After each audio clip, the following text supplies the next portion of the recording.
Hello student, आप सभी का स्वागत है ध्यानी क्लासेस में। अगर आप चैनल पर पहली बार आए हैं तो चैनल को लाइक, शेयर एंड सब्सक्राइब जरूर करना।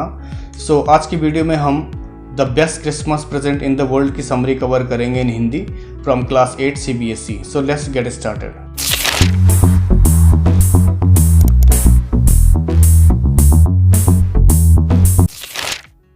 चलिए स्टार्ट करते हैं summary of the chapter. The best Christmas present in the world is a beautiful and heart-touching story written by Michael Morpurgo. The author buys a roll-top table from a junk shop and thought he would repair it.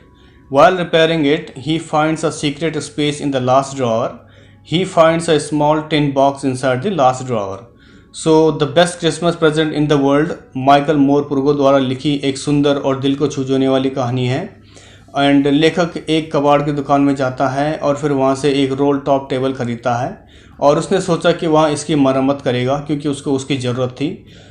इसकी मरम्मत करते समय वह आखिरी दराज में एक गुप्त स्थान पाता है और फिर उसे उसी दराज के अंदर एक छोटा सा टिन बॉक्स भी मिलता है।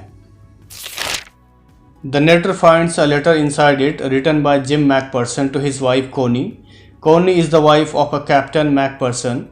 This story is a narration of an incident that took place on the battlefield in 1914 on Christmas Day. लेखक को इसके अंदर एक लेटर मिलता है और जिसे जिम मैकपर्सन ने अपनी वाइफ और अपनी पत्नी कोनी को लिखा था। स्टोरी में कोनी कैप्टन मैकपर्सन की वाइफ है एंड यह कहानी 1914 में क्रिसमस के दिन युद्ध के मैदान में घटी घटना का वर्णन करता है, जिसमें कि किसी को भी कोई नुकसान नहीं होता है। It was Christmas morning and the weather was very cold and frosty. He describes the war between English and Germans and both armies were taking their position in their respective trenches. All of a sudden he came outside of the trenches and saw someone waving a white flag from the German side. अब यहाँ पर author कहानी बताता है कि उस दिन क्या हुआ था और कहता है कि क्रिसमस की सुबह थी और मौसम बहुत ज़्यादा ठंडा था और इंग्लिश एंड जर्मन्स के बीच युद्ध के बारे में बता रहा है और कहता है कि दोनों सेनाएं अपने अपने बंकरों में छुपे हुए थे और एक दूसरे का सामना कर रहे थे। एंड फिर अचानक से मैकपर्सन अपने बंकर से बाहर आया और उसने देखा कि कोई जर्मन उनकी ओर एक सफ़ेद झंडा लहराते हुए आ रहा है। Both armies came to no man's land and wishes each other Merry Christmas. Some of the German soldiers starts approaching him that made Jim McPherson concerned and thought it could be a trick to kill him. He notices the German soldiers brought canned meat and wine and hugging and wishing each other. दोनों सेनाएं no man's land में आती हैं और एक दूसरे को Christmas की शुभकामनाएं देती हैं और कुछ जर्मन सैनिक मैकपर्सन के पास आने लगते हैं, जिससे जिम मैकपर्सन बहुत ज़्यादा चिंतित हो जाते हैं और सोचते हैं कि यहाँ उन्हें मारने की एक चाल हो सकती है। और उसने देखा कि जर्मन सैनिक डब्बे में कुछ नॉनवेज और वाइन लेकर भी आए हैं और एक दूसरे को गले लगाकर क्रिसमस की बधाइयाँ दे रहे हैं। The German officer Hans Wolf shakes hand with McPherson and wishes Merry Christmas. McPherson was very surprised and greeted the German officer and told him that he was from Dorset and he was a school teacher. The German officer replied him he knew English very well and Thomas Hardy is his favorite writer. यहाँ पर German officer और German army officer Hans Wolf ने McPherson से हाथ मिलाता है और उन्हें क्रिसमस की बधाइयाँ और शुभकामनाएं देता है और कहता है मैकपर्सन को बहुत ज़्यादा आश्चर्य हुआ इस बात पे कि कैसे जो है जर्मन ऑफिसर और जर्मन सोल्जर्स यहाँ पे आ सकते हैं। और ये देखते हुए मैकपर्सन बहुत ज़्यादा आश्चर्यचकित हो जाते हैं और फिर मैकपर्सन जर्मन ऑफिसर का वेलकम करते हैं और मैकपर्सन ने जर्मन ऑफिसर को बताया कि वहाँ डोरसेट से है और एक स्कूल में टीचर भी था। जर्मन अधिकारी और जर्मन ऑफिसर ने मैकपर्सन को आंसर देते हुए कहा कि वह बहुत अच्छी तरह से इंग्लिश जानता है और लिखना भी जानता है और बोलना भी जानता है और थॉमस हार्डी उनके पसंदीदा लेखक हैं। He also describes the book far from the madding crowd. He also told him about Dorset and then McPherson offered him the cake and told him that he should play the violin in the orchestra. The narrator had the best time playing games with the enemy. Next day they played football and cricket match and the Germans won the game.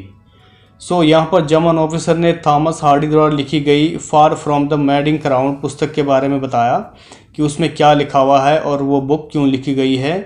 And then फिर German officer McPherson को Dorset के बारे में भी बताते हैं और फिर मैकपर्सन उन्हें केक ऑफ़र करता है और कहता है कि हमें ऑर्केस्ट्रा यानी कि जहाँ पर म्यूज़िक इंस्ट्रूमेंट रखे जाते हैं वहाँ पर जाना चाहिए और कुछ देर के लिए एक साथ वायलिन बजाना चाहिए।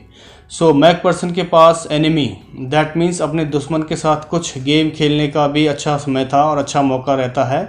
और फिर अगले दिन उन्होंने फुटबॉल और क्रिकेट मैच का भी आयोजन किया और फुटबॉल और क्रिकेट मैच खेला और उसमें जर्मन्स गेम जीत जाते हैं। After the match, all of them enjoyed the food and drinks. Later at night, both the armies sang Carlos for a while, and then there was silence. Soldiers of both sides said goodbye to each other and felt that the night was a memorable one. The narrator also wrote that these memories are a treasure for his lifetime and hoped that the war will end soon. सो यहाँ पर match के बाद सभी ने खाने पीने का लुत्फ़ उठाया एंड फिर रात को दोनों सेनाओं ने कुछ देर के लिए कार्लोस गाया यानी कि फ्री मैन गाया और फिर वहाँ पर सन्नाटा छा जाता है और दोनों सेनाओं के सोल्जर्स एक दूसरे को अलविदा कहते हैं और महसूस करते हैं कि यहाँ क्रिसमस की रात हमेशा यादगार रहेगी। सो ऑथर यह भी लिखता है कि ये यादें उनके जीवन भर के लिए एक खजाना है और महसूस करते हैं कि युद्ध जल्दी ही समाप्त हो जाएगा। He also concluded the letter by saying that the both armies wanted peace and tranquility. After reading the letter, the author could not sleep and went to Bridport and decided to return the letter to Mrs. Macpherson. The old man told him that he knew Mrs. Macpherson and she is 101 years old. So यहाँ पर author यह कहते हुए letter का and करता है कि दोनों सेनाएं शांति और अमन चाहती हैं और फिर लेटर पढ़ने के बाद ऑथर को नींद नहीं आती है और फिर वहाँ ब्रिडपोर्ट चला जाता है और मिसेस मैकपर्सन को लेटर वापस करने का फ़ैसला लेता है। सो वहाँ जाने के बाद ऑथर को एक ओल्ड मैन मिलता है और वह बताता है उन्हें कि वह मिसेस मैकपर्सन को जानता है और वो 101 साल की है। He went to her house in Bridport, Dorset and found that her house was burnt as she used the candles instead of using electricity, considering it to be low price.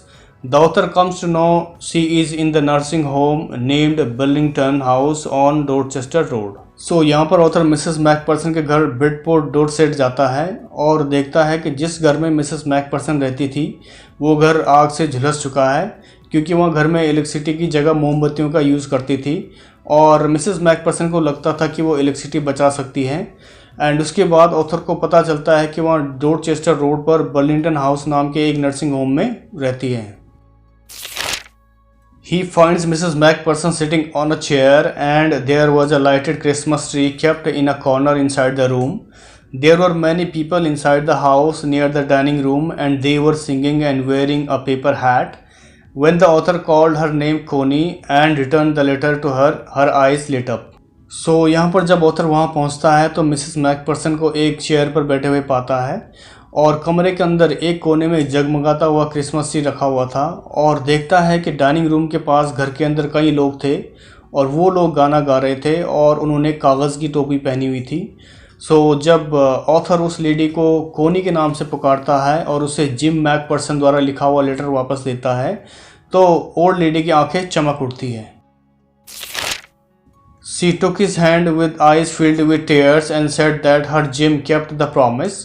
Also, she made the author sit beside her and talked lovingly for long with him. She said that it is the best Christmas present in the world. So finally, author old lady को letter वापस करता है और वो old lady बहुत ज़्यादा खुश हो जाती है और अपने आंसुओं से भरी आंखों से ऑथर का हाथ थाम लेती है और कहते हैं कि जिम यानी कि जिम मैकपर्सन ने अपना वादा निभाया और साथ ही उसने ऑथर को अपने पास बिठाया और लंबे समय तक ऑथर से बहुत सारी बातें शेयर करी एंड कहा कि this letter is the best Christmas present in the world for me.